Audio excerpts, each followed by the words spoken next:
sama mbokk waa Sénégal moo xam waa Sénégal yi dund fii ci biir Sénégal moo xam sénégalais yi nekk fële ci diaspora bi man seen mbokk Siré Sy candidat à la présidentielle 2024 ma am mbégte di leen nuyu di leen ziar sama mbokk séeréer yi Nafio sama mbokk Mandeng yi Korkanante sama mbokku tukulóor yi Nombada ma am mbégte pour ñëwaat fii di leen réaffirmer sama candidature au nom de la coalition góorgóorlu yi mën naa nekk ci élection présidentielle 2024 yi ñu jëm mais en même temps aussi di ñëw di leen tàllal samay loxo pour di sàkku seen ndimbal ak seen jàppale ci levée de fonds bi ñuy def nii tuddee ko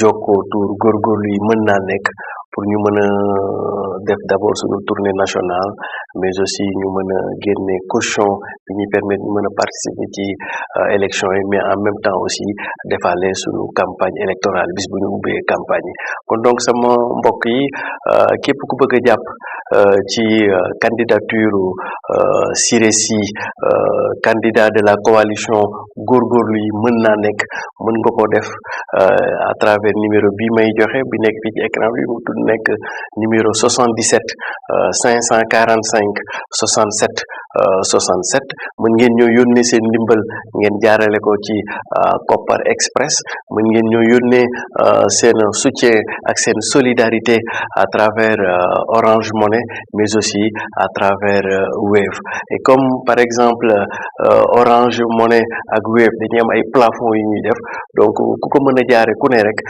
ci Kopar Express bi dana doon li gën kon donc mbokk yi ñu ngi leen di dox dig daje très prochainement dans le cadre de notre tournée politique Jokkoo Tour góorgóorlu yi mën naa nekk pour mën leen a décliner non pas ñun li ñuy tuddee suñu programme électoral mais lu ñuy tuddee ñun suñu plan stratégique ñaani bañ naa 2014 2029 kon donc mbokk yi Sénégal sama mbokk waa Sénégal maa ngi leen di sant di leen gërëm di sàkkuti yéen seeni solidarité agissante pour ñu mën a mottali suñu cagnotte bi parce que on a besoin de voilà candidat coalition góorgóorlu yi xam ngeen ni saa yoo ngeen gisee annonce bu ni mel xel dem ci émission bi ngeen di xaar di laaj yi interrogation ci penc mi waxtu wi saa si tembe ñu ci ànd ak moom di Siré Sy ñëw ci ay ponk yu bëri yoo xamante ne daanaka dund ngeen ko ci semaine bii nga xamante ne muy xëccu jëm ci jeex ñu dugg ci beneen semaine laaj yooyu yu ci ëpp bokk na ci xam ngeen ko jeudi bi ñu génn ca penc ma ci séance plénière bi mujj na ci ñu jàllale loi jëm ci yeesal yu ñu indi ci suñu charte réew di maanaam constitution donte nag bëri na ay coow yu bëri lu ci jot a am ginnaaw jàllale nañ ko fan la ñuy yóbbu loolu yëpp dina ci ñëw waaye dinañ ci boole leneen xam ngeen ko ndax gis ngeen depuis démb jàpp barki démb ñu bëri di ci àddu di wax ni oyofal gi ñu nemmeeku ca cité kër jëm ci yaa ñu fa tegoon di ay barricade ndax dafa am lu muy wundu loolu dinañ ci ànd ak Siré Sy gën ko faram-fàcce waaye ci biir loi bi ma junjoon sànq am na ci pàcc boo xam te ne wàllu CREI la dañ ko fiy jëlee am lu ñu fiy teg loolu it lan lay junju dinañ ci ñëw ak moom toftal ci yeneen ndax xam ngeen ni sànq it ñu ngi ko doon teewlu di Madiambal Diagne mi nga xam te ne génne na ab téere boo xam dafa desuwaat ci li nga xam te ne moo aju ci affaire Sweet Beauté diggante Ousmane Sonko ak Adji Sarr l'histoire noonu la ko tuddee am nag yu mu ca jukki yu tax nee na ci ay kàddoom mu bind téere bu ni mel ndax loolu dafay junj yeneen ci ay téere yeneen ci ay bind wala sax jaarale ko ci yeneen xarala jëm ci histoire boobu nga xamante ni téye na réew mi ci diirub ñaari at jàpp ñetti at ba fii ñuy wax ak yéen jeexagul ndax mbir yi mu ngi ca kanamu yoon yooyu ak yeneen ponk incha allah daañu ko jukki ànd ceeg sunu gan fii ak 23h ñu fas yéene ànd ak moom gën a yaatal ci poñ yi ñu leen di nuyu yéen Sénégalais yi ñu bàyyi fii xel ci réew mi ak it ñi nga xam te ñoo ñu bàyyi xel ci bitim réew rawatina parce que ñu bëri ci ñoom ay na yëwan dañu ñuy woo di ñu bind di rafetlu maanaam jotaay bi ñu mel ñu koy am ak Siré Sy tey nag daa ñuy nuyu Siré ginnaaw ma la nuyoo koo xam te ne xam naa ne boobu moyul tey émission bi ci loxoom lañ koy teg di Ndeye Marie Ndiaye depuis France doon sa Guèye Guèye depuis France doon sa wëlëre yàlla defit ñu xamante ci sa buntu moom it ñu ngi koy nuyu bu baax ndax dañuy bàyyi xel ku mel ni Seydou Ly également depuis Allemagne bokk na ci ñi nga xam te ni dañuy teewlu émission bi ni mel Pape Touré moom xam nañ ko moom daanaka bés bu jot waaw depuis Belgique waaw semaine bu jot rawatina dimanche ñoom dañ koy bàyyi xel ak ñeneen ñoo xamante ne xëy na du ñu am possibilité tudd seen tur depuis Suisse bien sûr ñoom it ma jàmm mbay depuis les États-Unis gis nga mooy suma njaatige waaw mu ngi noonu dafay gën a yaatu xam naa ma la joxee kàddu ci nuyoo di nga ko gën a yaatal mais ñoom ñëpp ñu ngi leen di nuyu rawatina ñu ñuy bàyyi xel ci waxtu yi donte dañuy gis décalage horaire bi mais dañuy toog déglu ba mbir yi jeex ñu soog a dem loolu ngir mën a yeew dem liggéey Siré maa ngi lay nuyu bu baax kontaanaat encore une fois de plus dajeeg yow sa rawatina ci anam gi tey moom da ngaa ñëw gaañe ne Siré dellu na ca bitim réew waaw tey moom wax dëgg neex yàlla nee naa da nga maa kii rek waaye boo ma waxoon it man it am naa lu mën a tontoo. non tey moom damaa ñibbi diaspora tey da ngaa ñibbi diaspora tey moom damaa ñibbi diaspora quoi xam nga sama waa kër yi dañu may faral di tooñ quoi ñu moom bu ma jógee sol sama mbaxane ak sama grand mbubb yi di mel ni pas quoi te majorité Sénégal ay jeunes nañu su ma bëggee ñu voté ma il faut que may def yëfi jeune man leen waa kon baax na kon bàyyi leen ma dellu ci rapajo waaw moo tax daal tey mais tubaab fakal la bii moom wax dëgg neex yàlla ma dellu ci rapajo waaw bii day waaw rapajo ci rapajo moom mooy loolu quoi absolument et puis effectivement comme ni nga ko waxee tey moom je pense que spécialement ñu may ko suñu gaawu diaspora yi bien sûr d'abord comme ni nga ko waxee la France avec Ndeye Marie Guèye depuis Mulhouse Seydou Sy depuis Allemagne Cheikh Ahmed Tidiane Sarr depuis Suisse Neuchâtel Madiama Mbaye depuis États-Unis moom mooy patron Bichri oui Bichri TV exact tout à fait El Hadj Malick Diop depuis Paris la France bien sûr kooku moom c'est un ami d'enfance quoi donc sama gaaw diaspora yi yëpp daal ñu ngi leen koy jox waaw siyaare naa leen ñu ngi leen di siyaare bu baax quoi kontaan nañ Siré alors juñu naa ko sànq wax naa ne actualité bi ci semaine bi ñu génn am na yoo xam te ne téye na réew mi gis nañu ne mu mujjee ñu ngi xaar suite bi mu koy jox comme la xewoon ci assemblée nationale nga xam te ne ci bërëb boobu sax gis nañu ay tiraillement yu dox ci biir ñi bokk Yewwi Askan Wi mais laataa boobu juñu naa ko sànq téere bi xam naa jot nga ci bu Madiambal Diagne tey la ko jot a def dédicace bi dikk ci li waral mu bind ko jàpp ni amoon na solo mu dellusiwaat ci li mu jàpp ne ay fait la ci ay témoignages yoo xamante ne dañoo jox ñenn ñi kàddu rawatina Adji Sarr mu jàppoon ne ci mbir mi ay na yow dañ ko néewal doole parce que ki mu ko séqal xëy na dañ jàppante ko ëpp doole bëggoon koo xañ kàddu mu jàpp ni ku ñu war a mën a déglu la en tout cas bokk na ci li nga xamante ni joxe na ko comme argumentaire wax ni it dossier la boo xamante ni gis na ni dafa jugoon ngir nasaxal état menacer équilibre am ba ci sax uññi ay sutura yooyu wax na ko voilà li mu feeñal daal ci dossier bi dafa bëri mu jàpp ni baaxoon na ci fi ñu ci toll en tant que journaliste mu jaaraat ci loolu bàyyi ko ci nekk nag def opinion façon bi mu ko defee ak la mu jot a bind ak fi mu ci toll jàpp nga ni am na solo it pour la postérité bata téere yu ñu mel ñuy génn wala waaw xam nga liggéeyu journaliste moo ko liggéeyu bindkat écrivain maanaam dañoo xaw a jege trop il est un peu dans les habitudes de voir des journalistes sortir des livres je pense à l'état actuel li Sénégalais yi doon xaar lu bari est-ce que c'est sortir un livre pour sortir un livre ou bien c'est sortir un livre pour révéler des choses inconnues dama yaakaar ni affaire Adji Sarr bi en attendant que je puisse me procurer du livre et le lire est-ce que le livre nous apprend ce qu'on n'a pas encore appris de cette affaire-là tant du point de vue de la justice tant du point de vue que sëriñu Adji Sarr ak audio yeeg cassette yi quoi est-ce que Madiambal ci livre bi dina indi un élément nouveau pour parler comme les juristes. en tout cas ci li mu wax mooy ni. jot na am chance dajek Adji Sarr déglu ko. te nee na lu bëri ci li mu dégg ci moom. nee na bàyyi lecteurs yi ñu découvrir ko parce que jàpp na xëy na lu bëri jotul génn. waaw mais kon su boobaa Adji Sarr ba ñu ko woowee ca tribunal ba.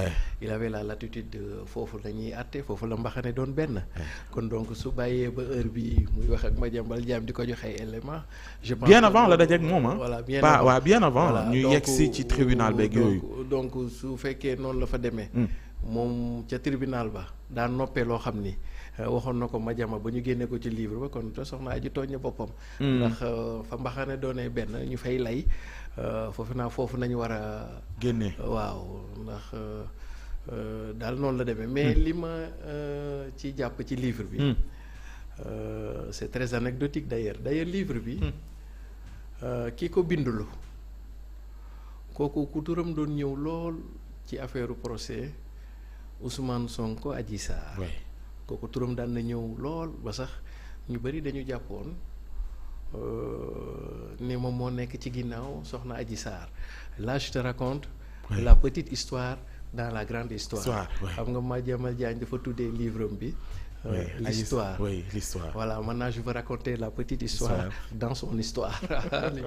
xam nga livre bi kii ko bindulu kooku turam ñëw na lu yàgg lu bari. ci affaire procès Ousmane Sonko Adji Sarr. te ca njëlbéen ba.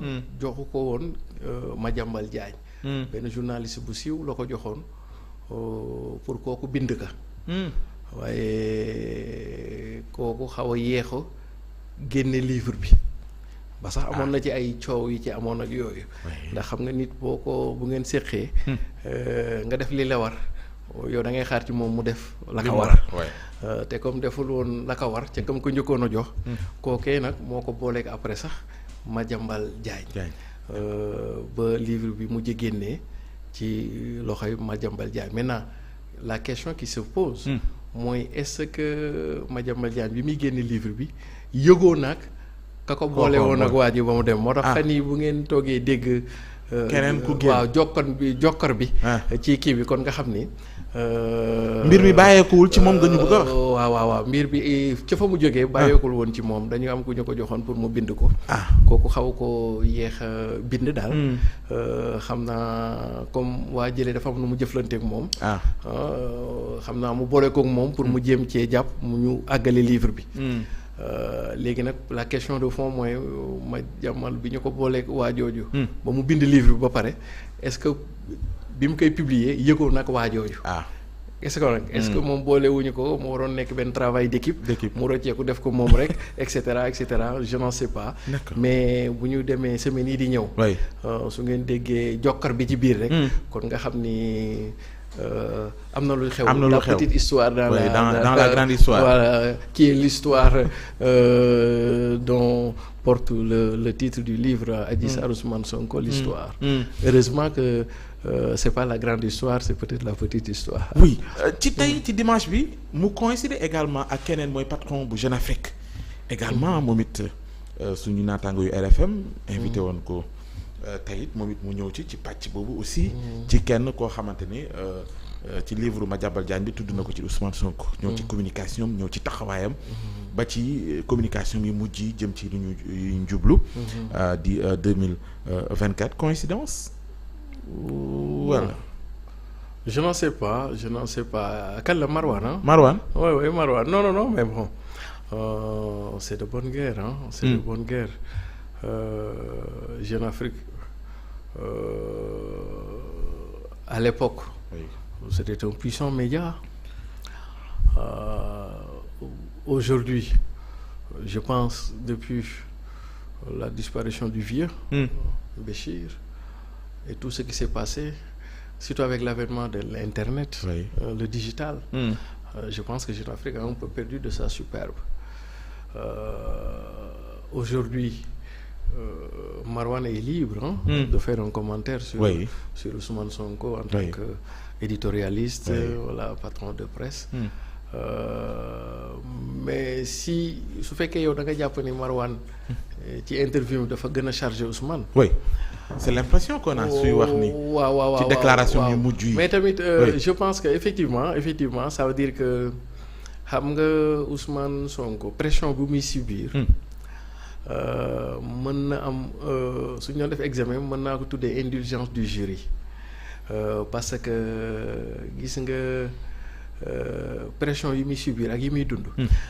soo ko dee analyser ci politique ce que Abdoulaye Wade a vécu en 26 ans.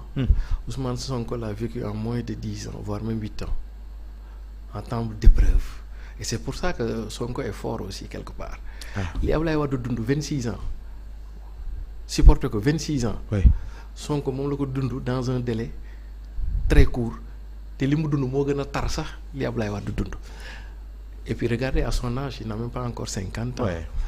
xam nga soo contexte yooyu bu amee.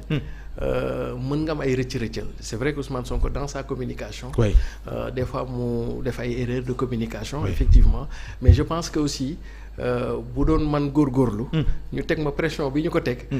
peut-être que daan naa gën a xaabaabal moom li muy xaabaabale c'est pas très méchant donc pour man parce que la perfection n'est pas de ce monde. Pour autant ñu mën a déceler des imperfections dans sa démarche dans ses propos. dans ses etc.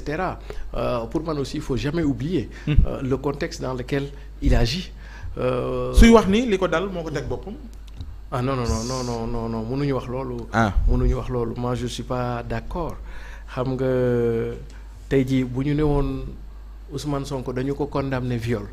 mën naa wax ni li ko dal moo ko teg parce que moo dem sàkku nit mais dès lors parce que il faut ñu xool aussi affaire yi. parce que dès lors que moom toppeewuñu viol nañ ko doon toppee. ñu kii ko corruption de la jeunesse. mais kon man mii dañ ma war a jàpp corruption de la jeunesse parce que man des fois su may def samay. chronique mën nga wax ni jeunesse yu bëri dañ ci xaw a intéressé woo et cetera kon donc su fekkoon dafa def loo xam ni yoon da ko daan ci loolu mën naa wax ni est-ce que comprendre c'est-à-dire que bu fekkoon dafa dem sàcc ginaar ñu dem jàpp ko tëj ko parce que y a délit de vol su boobaa mën naa wax ni li ko def moo ko dal su fekkoon moom Ousmane Sonko comme ni ñu ko jiiñe woon dafa demoon dafa sàkku yoon ne wane ay preuve ne dafa sàkku ñu tëj ko mën naa ko wax te bi mu joxe exemple dafa joxe ci digganteem ak Mame Mbaye Niang voilà non ne ci pàcc boobu non mais bu ñu waxantee dëgg l'affaire de Mame Mbaye Niang moom grand l'affaire de Mame Mbaye Niang loolu c'est le fait que mu ne yor naa rapport bi musu ca produire rapport musu ko indi waaw non ci pàcc boobu nga xamante ne joxe na comme exemple en fait le document comme on a dit le document existe en fait mais il n'avait pas encore qualité de rapport mais le document existait parce que contrôle interne la woon et d'ailleurs Mame Mbaye Niang sax dégg ngeen ko muy wax ni audit boobu amoon na existé na Amadou Ba mos ngeen dégg moo wax ko mais le sceau bi permettre le document am revêtir le caractère de rapport moom moo amul woon kon donc dans le fond ce que Ousmane Sonko dit c'est vrai mais peut-être que dans la forme waaw te loolu ay glissement sémantique la quoi justement loolu moo tax moom Marwan mu jàpp ni li ko daal yëpp moo ciy dugal boppam waaw mais dara joxe loolu exemple waaw parce que xam nga lu tax parce que xam nga dans la vie de tous les jours pour man c'est la première fois ma gis d'abord dans un procès de diffamation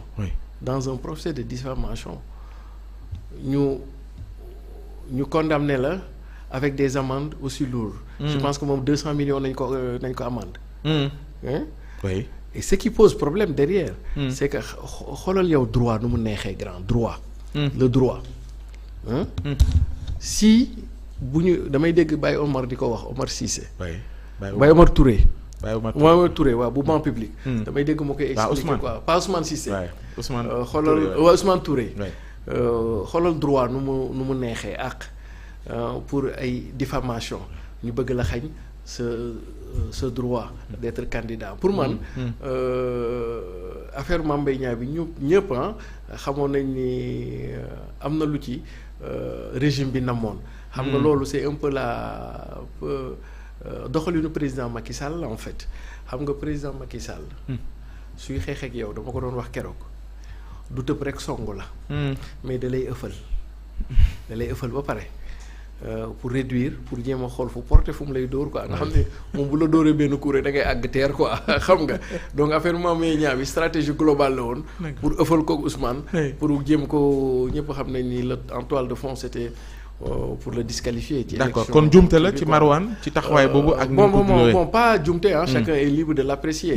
mais xam nga verre bi su amee ndox ba ci digg bi. ku nekk daa am nu nga koy xoolee bu la neexee nga ni c'est à moitié vide. am nga dëgg bu la neexee nga ni c'est à moitié pleine am nga dëgg mais man par exemple su ma ko doon analyser. damay jéem a comprendre d'abord avant de juger. Marouane peut-être est allé directement au jugement. Mais man su ma ko doon def balaa ma àgg au jugement. J'essaie de comprendre d'abord. J'essaie de comprendre d'abord, de contextualiser et de voir est-ce qu'il y avait d'autres possibilités de voir et de. ba ci rapport de force bi mu jàpp ni Ousmane Sonko da ko engagé daanaka xaru la rek moo ko indil xëy na li mu nekk di dund nii. au contraire mais Ousmane Sonko s'il n'avait pas engagé le rapport de force il est mort depuis longtemps mais d'ailleurs ñi président Macky Sall jaar ak fa mu jaar ak ñëpp. ñuy jaay ni ñoom dañoo xam état et cetera di wax ay procédure code pénal da leen di tër. Affaire Karim Wade. Ils ont joué le jeu de la procédure gis nga fa mu mujjee affaire Khalifa Sall ils ont joué le jeu de la procédure en sortant les théories de la caisse d'avance. Macky da leen a tër dem ak yooyu Ousmane Sonko rek moo ko kii te li ko may. Dès le début. te procès bi fi mu mujjee dafa koy wan parce que ñi ko doon toppee viol mu jigéen ay corruption de la jeunesse. kon donc ça veut dire que dès le début Ousmane Sonko avait raison sur nous. En disant que ça c'est un procès politique mais c'est pas un procès juridique et dès lors que c'est un procès politique il va apporter une réponse politique et il va aller même plus loin en disant que président Macky Sall déggul jàtt. il ne connaît que le rapport de force et c'est le rapport de force et c'est ni daan wax benn affaire. xam nga la violence en soi. N'est pas quelque chose de mauvais en soi. Parce que il y a dans la politique une dimension qu'on appelle la violence. Elle peut être de trois sortes. Elle peut être une violence verbale, une violence symbolique et une violence physique. Ce qui est important dans le cadre de la violence, c'est de ne jamais se tromper sur le temps de la violence et sur le lieu de la violence et voire même sur les modalités de la violence. Et à mon avis, dans le conflit qui a opposé Sonko au président Macky Sall, Ousmane Sonko ne s'est jamais trompé, aussi bien sur le temps de la violence, sur le lieu de la violence, et voire même sur les armes de la violence. S'il n'était pas violent, il serait déjà mort politiquement. Parce que la capacité d'Ousmane, c'est d'être, en fait, le fort d'Ousmane, c'est d'opposer au président Macky Sall une violence plus violente que la violence que Macky Sall lui a opposée. Parce que prêter un peu. Non, parce que les Anglais disent violence brings about violence. La violence appelle de la violence. Et Ousmane a subi de la violence. Il a répondu à une violence beaucoup plus forte que la violence bi ñu ko jox loolu moo tax mu génn ci. S'il était faible, il serait déjà mort. Parce que Karim Wade a été faible, il a été mort.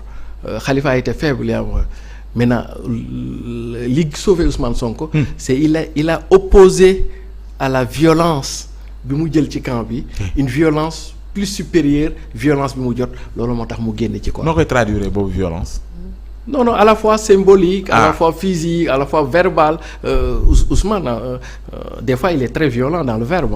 Il est extrêmement violent dans le verbe. Il est très violent dans les symboliques, etc. Mais le régime en place a été hyper violent contre Ousmane Sonko sur tous les plans. Du point de vue physique, dégradation, atteinte à ses libertés, etc. Mais bon, ça, je pense que c'est un peu...